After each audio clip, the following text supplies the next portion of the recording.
Hello, everyone, and welcome to yet another live installment of Authors at Google in San Francisco. We've got today science writer Marc Kaufman speaking on his book, First Contact. And although I can't yet say we've definitively found life on other planets, I think we've got a lot of great updates from the science community as to how far we've progressed and how close we're coming to at least understanding what it means when we say extraterrestrial life and what we could possibly learn from it. This is Marc's first book, although we're very excited to showcase it. It will also be featured as part of the National Book Festival in the National Mall in DC. He's been interviewed on Fresh Air on NPR, and we are happy to welcome him to part of the Authors at Google series. Thanks very much for Marc. Well, thank you all very much. I'm really delighted to be here. I feel in a sense that we're kind of kindred spirits in the sense that I was really drawn into a subject that is extremely cutting edge and that could not have existed 15 years ago in terms of the kinds of information that's really being generated now, just as you are. We have knowledge and we have technology that didn't exist before, and we're now able to find things that we couldn't before. So this is a remarkable time, particularly in this world of life beyond Earth. Just a little bit about myself. I'm a reporter at the Washington Post. I've been there for 10 years or so. I used to be at the Philadelphia Inquirer. I've been a foreign correspondent a lot. And as I'll get into later, I kind of came late to being a science writer, but it is extraordinarily cool, and I'm very glad I was able to do it. All right, so here we go. This is, I put together some slides here, and we'll just kind of talk about them as we go along, and feel free to ask questions along the discussion. When you think about it, there has really been since the beginning of humankind, as far as we know, a desire, an instinct to see life or to feel that there is life in the skies. You think about, where's heaven? It's up in the skies. Where are gods? Up in the skies. Where are angels? Or in more recent, more secular days, E.T. and Star Wars and whatever else. There's just kind of an innate desire to for that to be true, and then you kind of wonder: is that just a simple hope that we're not alone in the world and in the universe, or is it something kind of instinctive, kind of deep inside of us that we can't really parse through? As this issue has been dealt with over the years, and it has been very kind of vociferously argued, going back to the Greeks and Romans, as to whether or not there can be planets outside of the solar system and so on, and then life outside. It has all been on the basis of belief, because they didn't really have any scientific knowledge to work with, or there was a rational kind of aspect to it where they would try to impute certain knowledge, but it really was ultimately based on belief, and in that sense it ran into a lot of obstacles. This is a statue of Giordano Bruno, who's kind of the patron saint of astrobiology, which is the science that we're going to be talking about today. He was a Dominican monk who later became a free thinker of sorts, and was a believer in what was called the multiplicity of worlds, which meant that he thought that there were a lot of different planets out there and that there were different people who lived on them, or different beings, and he was burned at the stake. He also had been involved in what was considered a number of other heresies, but that was, I think, like number 2 or 3. So this is a subject that brings up surprisingly strong emotions, as again we'll get into in the future, or as we go further. But this is, as I was saying before, kind of new to humankind, is that there really is a science to ET life. It is called astrobiology, and it is a remarkable kind of umbrella discipline in the sense that it includes everything from microbiology, geomicrobiology, chemistry, planetary science, geology, all the way to cosmology, and none of those are themselves necessarily astrobiology, but there has been a real instinct and an organized effort in the last 10 years or 15 years or so to bring it together into a particular overriding discipline. Every 2 years they have a conference. There was one in Santa Clara 2 years ago, one in Texas this year. About 10,000 people show up. Some of the best and brightest scientists on Earth, and they talk about astrobiology from the perspective of their own fields for the most part.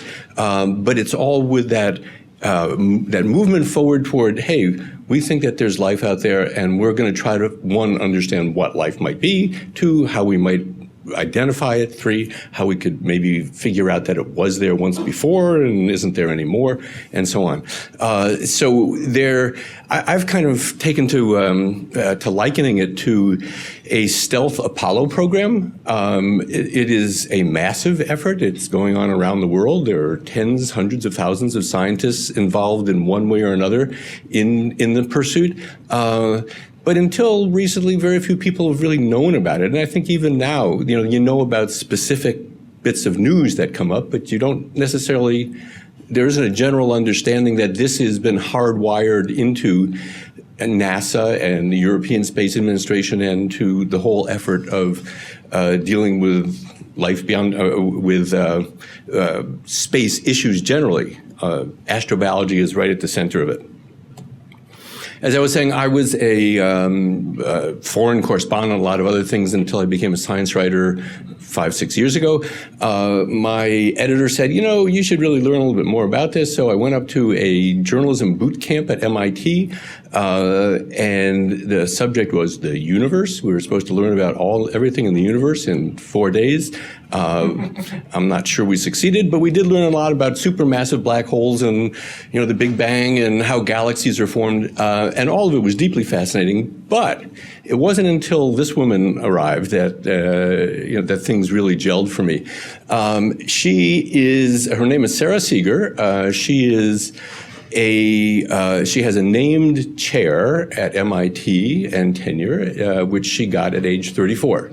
So you can imagine that she is like a total whiz. And she got up there and she said, in my lifetime, I am almost virtually sure that we will find life beyond Earth. And there I was at MIT, and this was someone who obviously knew a great deal about this and was speaking with a lot of authority. So I said to myself, not so much as a scientist, as a scientist from the perspective of science, since my perspective in science then was somewhat limited, but as a journalist, which I had been for a long time, I said, what a story. No one is really looking at this in the sense of telling the public, as it were, that this is what the best and the brightest are beginning to, or have concluded, that we're on that kind of trajectory, and it's just a question of time. Just want to start a little bit in terms of stepping back. A lot of astrobiology now involves the search for and understanding of microbial life, and there's an instinct, perhaps not here, but in some places say, well, they're just little microbes, you can't see them, what's the big deal? But as you can see, for 3 billion of the 3.8 billion years that there has been life on Earth, it was just microbes. So all of us and everything else that you see around here that's living came out of that soup of single-cell organisms that was what was life here for most of the time that there has been life. So microbes are a big deal. And this gets into the world of extremophiles, which are microbes that live in places where they should not be living. The research on this started a number of decades ago, but really has picked up in the last 10 and then 5 years. It began with the black smokers. These are hydrothermal vents at the bottom of oceans, basically, something akin to a volcano erupting there. The temperatures get up to 750 degrees. There is nothing living right there at the 750 degrees, but if you go out to 250, 200, which everyone assumed was well too high for anything to survive. They're finding thriving microbial communities, and you go a little bit further, you even find these long tube worms, which is extremely bizarre. In ice, this is a relatively new set of understandings. This was being done at the Taylor Glacier near McMurdo, or outside of McMurdo in Antarctica. Researchers go there, they dig into glaciers, and they take out cubes, bring them home, melt them, and they find microbial life. It turns out that when the ice crystallizes, the H2O kind of really stays in the center. Everything else, salts, anything that isn't H2O is kind of kicked out to a little tiny river or whatever outside. And that is the environment in which the microbes survive. They get the nutrients because it's been kicked out, and they are able, and they have some kind of fluid that they could work in. Until 1995, there was no knowledge really that underneath the ice of Antarctica there is a huge set of lakes, including Lake Vostok, which is roughly the size of Lake Ontario. It's 2 miles down, and the Russians are right at the very edge of breaking through and into Lake Vostok. They've been finding microbial life along with other researchers all the way down, and the expectation is that down in this lake, 2 miles down, they're going to find all kinds of living things. Mono Lake in your neighborhood and its arsenic bugs, you perhaps have read about this in recent months, and actually just today there's been additional information about it. This was, there are two things going on here. Mono Lake is a terminal lake. It doesn't go anywhere, so elements get very highly concentrated. Arsenic runs off the Sierra Nevadas and into here, and so there's more arsenic here than I think anywhere else. So it was interesting when they found microbial life living in the arsenic, but then some researchers took it a step further and basically just doing bench work to begin with, worked on these microbes to the point where they were essentially, the arsenic had replaced phosphorus, which everyone had believed until that point was essential for all DNA, for all cell membranes, for a lot of other things in a cell. And she had a paper, Felisa Wolf-Simon had a paper published last fall in which she said, we believe that these are creatures that are entirely different, potentially entirely different than anything else that has originated on Earth, because it in fact does not have the phosphorus, but rather has the arsenic. The whole world is called the shadow biosphere, and it raises the question of, well, if there was a genesis of life on Earth here once, why not twice? Why not 3 times? And what might be out there that we're just not looking for, and is there, but is in different forms that we would not be identifying. Very controversial. She got clobbered for some of the research, and the blogosphere just went wild on this for some time. Just yesterday, her rebuttal was published in the journal Science, and basically she said, we think that we're onto something here. And while she's gotten a lot of enemies, she got a lot of collaborators as well. The Atacama Desert in northern Chile, the driest place on Earth. NASA goes down there a lot for Mars missions to see what conditions would be like. It rains in some of the places once every 10 years, a little bit of rain. And yet, underneath the rocks, you go down a little bit, you're going to find, again, microbial life. Something that wasn't known, until 5-10 years ago. I thought you folks in particular would enjoy this. This is an autonomous submersible that has been tested down in Antarctica, under the glacial ice in one of these lakes, and it can go on its own up to 1.5 miles, 2 miles, and collects data, and it can make some kinds of autonomous decisions about what might be interesting and what might not be, and then can come back to this hole and come back up. This is not so much an issue of being able to find things you didn't know that was there, but it's the technology is gradually being put together for future missions, and this is all about Europa, the moon of Jupiter, which has a huge crust of ice and a vast ocean underneath the ice, and the expectation now is that it's one of the best possible locations for finding out.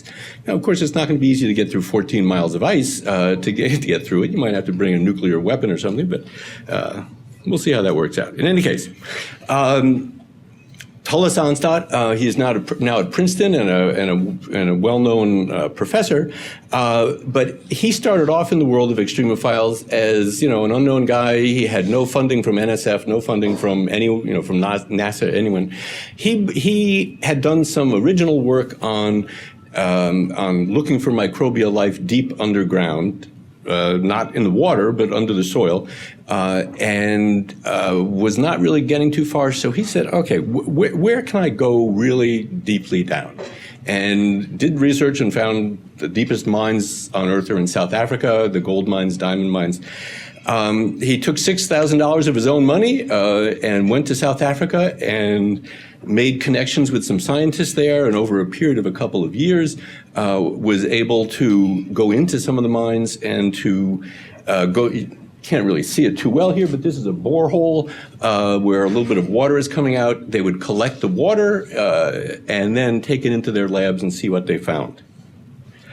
And after some period of time, this is what they found, this arrow-like thing. It's called Desulfidorus audax viator, which is the weirdest microbe ever found. It is approximately 2.5 miles down underground. It has been utterly cut off from the surface of the Earth for, they think, 10 to 40 million years, meaning that it has gotten no organic material, nothing that had to do with photosynthesis.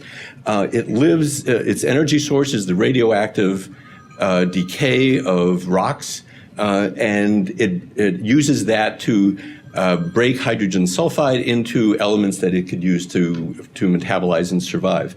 It reproduces very slowly, but it reproduces. And as far as we can tell at this point, it is prevalent through this area of South Africa. And the implication of it is it's probably prevalent, or something like it is, right below us too. This is a whole new world that no one really imagined more than 10 years ago, that the microbial life deep down below us, actually there's probably greater mass of that than there is of life above the surface of Earth. Just to show you that I indeed went down there. It was very, very hot. The ambient temperature was about 140 degrees, 160 degrees inside the walls, and something that I had not fully understood was that there's a lot of water that comes through these through the little fissures in rocks, and that sometimes there are lakes and ponds within the rock, and that's where these microbes can live. But a lot of it is just within the fissures of rocks, and again, they get the water that they need to do the tests from the boreholes that are put in there. They get it, bring it back up. The aspect of being down there that I found most remarkable, it is very stark, very hot, very, it feels like if there's any place on Earth where you're not going to find something living, it's here. But because of what I knew, you walk through these miles of caves or of tunnels, and you realize there's life everywhere. It's just like this little microscopic stuff, and it's, in the rocks. And remember, to get to us, you need microbes. So that's where it all starts. Okay. NASA is the consensus view now, and this is again quite a new thing within the last 5-10 years. The consensus view is that Mars had a period 4 billion years or so ago where it was quite wet and it was warm. It had some kind of magnetic field, which helped keep an atmosphere in place, which allowed for all of this to happen. This is obviously a rendering rather than a reality, but we know that there are all these gullies and deltas and whatever else. And so there's now this view that Mars was a potentially habitable place during that period. This, however, was Earth at roughly that period. We were getting clobbered by a small planet that knocked into us, became the moon. It was an extremely uninhabitable place for probably 500 million years or more. Through some of this geomicrobiology, there has been the dates of the detection of the earliest microbial life goes back to about 3.8 billion years, meaning that life, as far as we can tell, began very quickly. Either that it began very quickly between roughly 4 billion and 3.8 billion years, and we have no idea how this happened, but either it began very quickly or microbes can, live in very complicated, harsh environments. An asteroid hits Mars, kicks up some rocks that have microbes in them. They twirl around for 1 million years, 2 million years. They land on Earth. We're all Martians.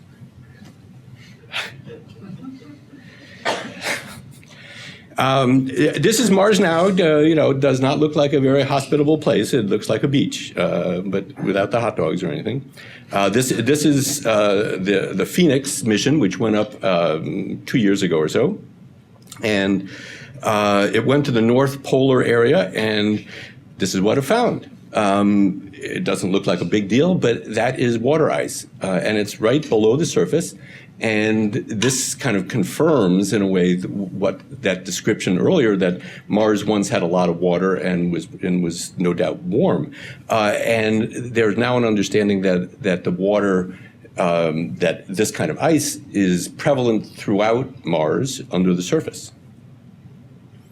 Here's some more of those gullies. Now here's where things get, to me, really interesting. Mike Muma is one of the premier scientists / astrobiologists. Just to backtrack for a second, he grew up in Lancaster County, Pennsylvania, which is a very conservative Amish area. He himself was not an Amish family, but it was very close to it. But he was kind of an independent soul, and had his own sources of income when he was young. He had a paper route and so on. So he was a free thinker in that context. And he would go to church, and he would be told that life began 4,000 years ago, and there was no such thing as evolution, and blah, blah. And then at age 11, he had his first science class, and he learned about evolution and that maybe it was 4 billion instead of 6,000 years and whatever. And so he went to his minister and said, I don't understand. I'm being told such entirely different things. And as he described it, the minister told him, the teacher was wrong, and if you're going to be in our church, this is what, you have to understand that. So being the kind of person that he was, he left the church and became the kind of person who is kind of the ultimate astrobiologist, who is taking nothing for granted, is challenging everything, is eager to kind of take on conventional wisdom, especially if the science or the knowledge is leading him in that direction. Well, it took him 18 years, but he came through a year and a half ago with one of the major discoveries of astrobiology. We know that there's trace amounts of methane in the atmosphere of Mars, and no one thought it was a big deal since it was so little. But what he did was to refine it and say, well, wait a second, there are trace amounts, But if you look at specific places at specific times, and he did this with high tech, with extremely sophisticated telescopes and spectrometers, if you look at specific places, specific times, you're going to find large outpourings of methane. And this is something that's kind of revolutionized, again, the understanding of Mars, because it means either there's life down there, 90% of methane on Earth comes from biological sources. Doesn't mean that this is necessarily biological, but it would, if it's not biological, then that means that Mars still is geologically alive, which everyone also assumed was not possible, that it had died long ago. So methane on Mars is one of the major breakthroughs, and going back to what I was saying earlier about the extremophiles, it is a really interesting potential insight, because there's this whole class of bacteria called methanogens, and they produce methane. And they could be perhaps living way deep underground in Mars. Maybe they were earlier on the surface, but then as Mars became far more inhospitable, they went down. And so now they're sending out this.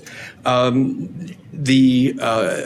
NASA and the European Space Administration were sufficiently impressed by all this that they changed their whole plans for a mission in 2016, 2018, and it's going to be going to Mars to search for methane. Just a little view here of what it's like this is a place called Paranal in northern Chile. This is the place where it never rains, and so obviously there are no clouds, and this is where all the big mirrors are now being built. Utterly spectacular, utterly dry.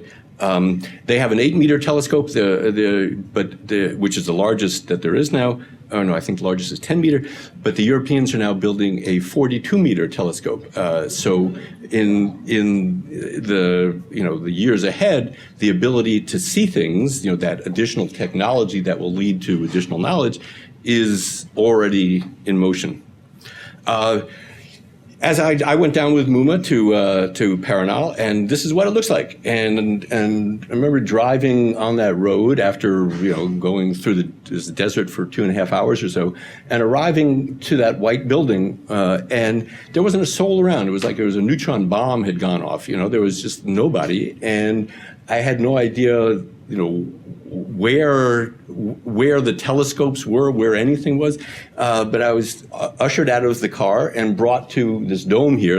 I'm not sure you folks have it so much in West Coast, but in the East Coast, it's the kind of dome that where you put salt in for alongside the road when the snow's going to be coming. So I'm walking down here and I'm thinking, why am I going to this salt dome? But underneath the soil, this is what they've built.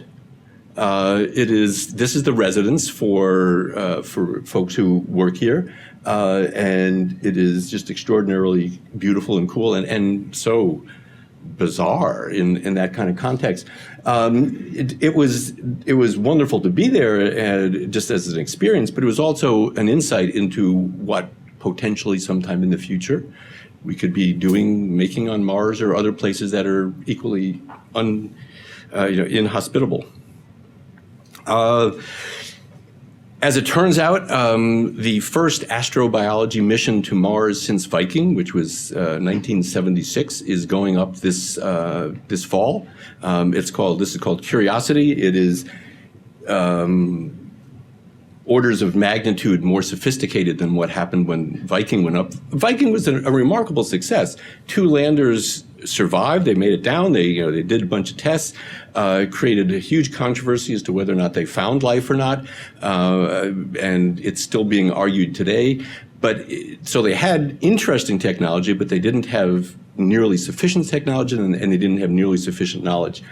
There's a lot more going on now. This thing's going to be able to land, and within a year or 2 after the landing, we'll have some really definitive answers about whether or not there are organics there, whether or not there is signs that there was life that then had impact on the rocks and other kinds of things. So that is still going on, despite what everyone says that NASA is dead and whatever. It's not true. Okay, step back for a second. The universe is really, really big. This is the number of stars in the universe. Today, every couple of years, they put another 0 at the end of it. It's almost, again, to me, beyond comprehension. In the context of life, we'll see that this means that the canvas that everything is being played on is vast. This is the Hubble Ultra Deep, which, again, amazing pictures. All of these dots are not stars, but rather galaxies. Some of them 100 million light years across, and the faintest things go back to 14 billion years. So the magnitude of both the size of what we're dealing with and the number of objects and stars and whatever else that we're dealing with is huge, and the amount of time is huge. So when we think about life, it plays out in such a large arena that, when people say, well, we haven't been visited by anyone, how could it be that there's intelligent life in the universe, but we haven't known about it? Well, this is just a small, teeny tiny speck of the universe that we know about in a very small, teeny tiny speck of time. There could have been very sophisticated civilizations, a billion years ago, and then they died out, as we will. In terms of the logic of extraterrestrial life, in recent years they have also found that everything needed for life is out there, like way out there. This was a once exploded star. The green are polyaromatic hydrocarbons, which are fairly complex rings of hydrocarbon, and so that's out there. Water's out there. Oxygen's out there. Hydrogen is out there. Nitrogen is out there. Everything that you need for life is out there. And one of the ways we know about this, they've been able to detect it through spectrometers, but they also know through meteorites that land here. This is the best known meteor, or the most studied meteorite kind of in history. It fell in Australia in the late 60s, the Murchison meteorite, and just very quickly, what they found, in addition to a lot of interesting stuff, was virtually every there are 20 amino acids that make up the proteins that make up us. These amino acids are not living things, but they're essential building blocks. All of the 20 amino acids that were needed for life were found in the Murchison. There were also, upwards of 100 others that were non-terrestrial. So this clearly came from beyond. But again, so amino acids as well as water and hydrocarbons are out there, as their nuclear bases also were found in here. So again, how things might be coming our direction and into every other planet. The world of exoplanets is really, really hot right now. They are finding, they have identified more than 500 exoplanets, planets beyond our solar system, and there are candidates of about 1,500 more. But the expectation now is that they're out there in our own universe in the billions. In our own galaxy in the billions. In our own universe in the many, many hundreds of billions. So planets are extremely common. This is the Kepler mission, which is going out now to, it's looking at just 1/400th of the sky, and it's trying to make a census of the planets that are there. It uses the transit light system, where it looks at the stars, looks at all of the stars. There are like 100,000, 150,000 stars at once, and it looks for just slight declines in the amount of light radiation that's coming out. And if they could find that a couple times, that means that there's an orbit, and that means that there's a planet going there. This is actually the grid that they look at. These are not the actual planets, but you can see that they're finding not only super Jupiters, which is what they found early on, but getting down to Earth size and Neptune size and so on. And now this is very, very far away. I mean, this is hundreds of light years away. So they're doing a census here. They're not trying to find places where there might actually, they might actually go.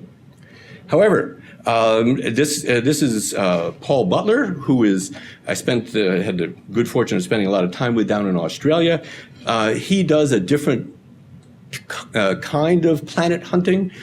He uses radial velocity, kind of the wobble of a sun, of a star that would be created by the presence of an exoplanet, and so the gravitational pull. It's very complex kind of stuff. But he, unlike the folks who like to go to Atacama, which is so clear, he goes to this place in Australia, which, as you can see from the trees, is kind of wet, and which means that there's often a lot of rain, and not too many astronomers want to go there anymore. But he loves going there because to do his method, he has to be observing, a month, 2 months, 3 months at a time. And so he goes there and does that. He just sits there, every night, and he has personally been responsible for, personally or as a team responsible for about half of the 500 plus exoplanets that have been clearly identified. And that's his Doppler shift method. He somewhat controversially, he and a colleague announced earlier this year that they had found what was then considered to be the first clear Goldilocks planet, meaning that it's in a habitable zone, close enough to its star that there could be that water wouldn't boil away, and also far enough. Well, other way around, close enough so that there could be liquid water, and far enough so that so everything wouldn't be frozen. This is kind of the holy grail of the Kepler mission as well, and of exoplanet work generally, is to find planets that are in habitable zones. And most recently, a gentleman named Jeff Marcy, who is from your area, is at Berkeley, who's another one of the great planet hunters, put out a paper that based on what they have found so far, this is like extrapolation on extrapolation, but even so, they said in our solar system, I'm sorry, in our galaxy, there's every reason to think that there are billions of planets in habitable zones. So, final thing along these lines, they're also able to find increasingly what kind of chemicals or what kind of elements are in the atmospheres of stars far, far away, or of planets rather far, far away. Mostly they have found carbon dioxide and methane. That is not biological kind of methane, but what they're looking for is oxygen and ozone. Oxygen binds very quickly with whatever's around, and it will be found in large amounts in an atmosphere only if there's something biological there creating it. So if they find oxygen or ozone in large amounts in an atmosphere, in a very distant atmosphere, then they're like 97% sure that they could then say there's life there. So here's the logic of what I've been putting together, and again, I'm a reporter. I've brought this, and an author now, hopefully, and I've brought this together from all these scientists. But life, a lot more tenacious than previously imagined, billions of exoplanets likely to exist, habitable zones common, the molecules and compounds needed for life as we know it are out there. If life started once, why not elsewhere? And here is kind of the clincher in a way, and why finding microbial life on Mars or Europa or wherever else would be so important.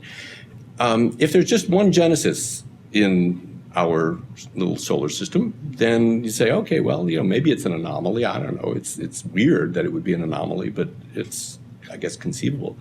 But if there were two, if life started on two different planets and it wasn't the same kind of life, then you reach the point where probability says, like this, that life has to be a commonplace elsewhere, or across throughout the universe. It would be impossible that just one chump change kind of solar system would end up with two varieties, two origins of life.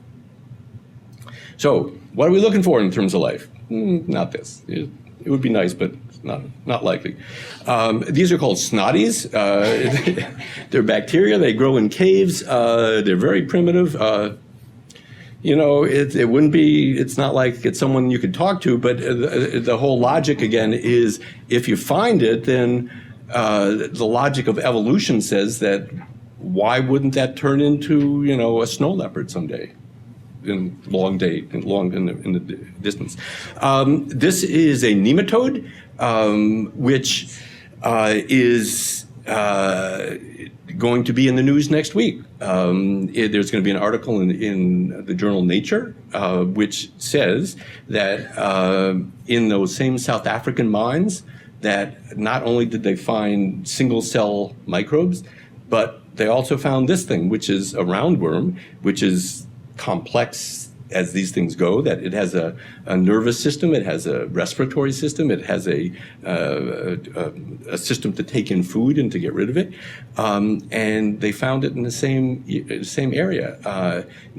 They couldn't identify it as being as old as the bacteria, but it's kind of as a proof of principle that you can have complex life way down. Again, harkens back to Mars and the methane that might be coming out of there, and our understanding of where you look for life and what life might be. Well, he found it 2 miles down, and it was complex life.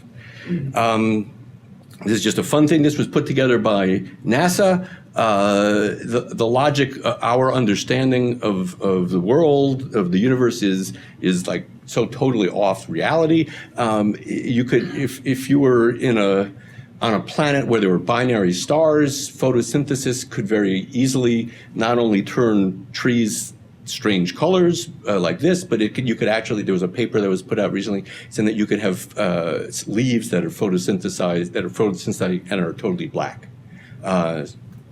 which I just thought was a lot of fun. Okay, one last step back, Alpha Centauri. This is the nearest star system that has planets.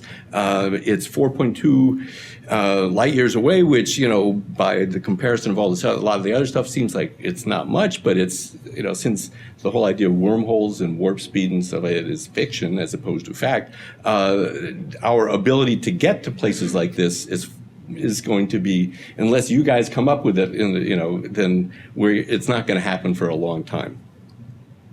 So what we're left with is SETI, for better or worse. When I started this, I didn't know a whole lot about SETI, and what I did, I was kind of skeptical, truth be told. But the more I learned, I realized that, one, it's essential to this whole understanding, this whole picture of extraterrestrial life, because if we do find microbial life on Mars, then how are we going to know what might else be out there? It's too far away. So they're listening, and they also have gotten a lot. Their science is much more rigorous. They have this array up at Hat Creek, 42 dishes now. They hope to go up to 500.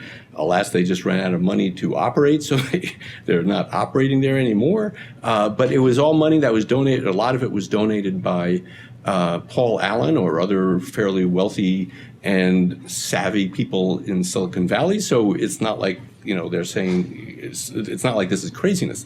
Their partners are the University of California, Berkeley Radio Astronomy Lab. So, it's sophisticated stuff, and they will again get the money, and they'll start once more. In my travels, I went to Japan, and where there was their first ever major SETI observation. This guy is named Shinwa Narasawa. He wants to be the Carl Sagan of Japan, and as you can see, he's got already people, a lot of media there.